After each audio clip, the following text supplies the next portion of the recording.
Yeah. Good morning, everyone. I am Dr. Devika Bhattacharya. I will be presenting a case report on positive visual phenomena in the Prion disease, a diagnostic dilemma. It is not working. Coming to the introduction, positive visual phenomena refers to seeing extra details which are not usually present in the visual system. These visual phenomena can mask severely, even potentially fatal systemic health issues. Diseases like migraine, Charles-Bonnet syndrome, brain tumors, metabolic disorders, drug intoxication, and infection of brain with prion can cause these phenomena. This is a typical phantom image seen in Charles-Bonnet syndrome. This is a scintillating scotoma of migraine. This is a self-portrait chimera which is seen in patients of brain tumor. This is a visually disturbing phenomena which is seen in patients with CJ disease. We present a case report of a 62 years female, farmer by occupation. Her chief complaint was green-colored vision in both eyes for past 1 week. She was also optically hallucinating with insects with hair-like strands disturbing her vision. This lady was referred to us as malingering, so we performed a detailed examination. Her systemic examination history was normal. She did not have any history of trauma or surgery. Her family history was normal, and she was a vegetarian by diet. Anterior segment shows cortical cataract with normally briskly reacting pupil. Fundus examination was normal.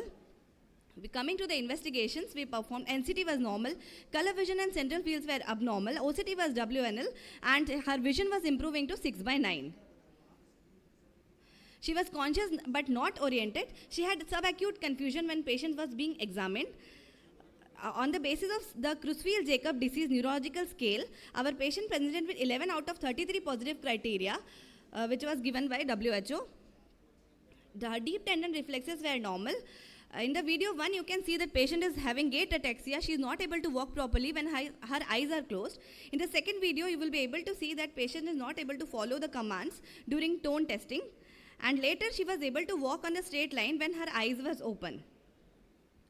Coming to the next videos, and the first video, patient was able to follow the commands when she was showed the actions, but she was not able to perform and initiate by herself.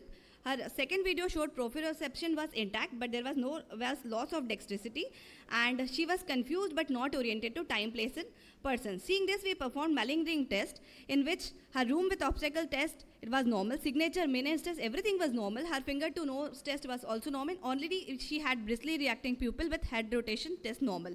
We performed other investigations thinking it as a cortical insults, so where serum electrolytes were normal. VEP was normal with latency and amplitude. EEG showed triperiodic sharp wave complexes, and diffusion weighted MRI showed cortical ribboning.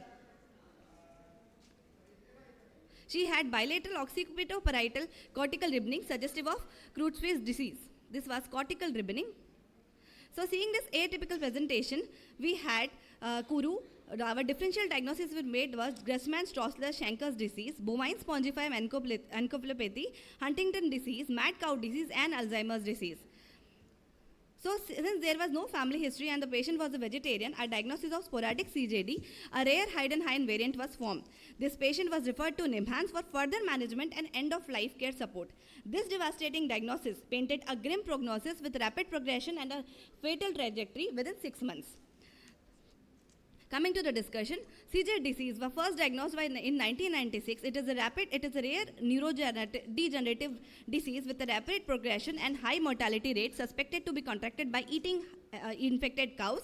Patient will be in old age, and it will cause accumulation of prion proteins in the brain, causing loss of neurons.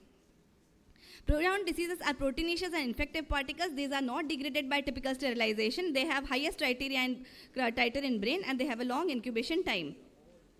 Diagnosis is mainly clinical, complex, and requires a combination of clinical findings, EEG and MRI. There are 4 subtypes of CJD: sporadic, familial, iatrogenic, and variant. Disease course is the rapidly cognitive decline, inability to perform daily routine or tasks. Dementia will be a classic hallmark, and visual symptoms can be harbors of disease. This is a proposed algorithm of disease and management of Creutzfeldt-Jakob's disease. Coming to prevention and treatment, there is no known treatment, worsen rapidly.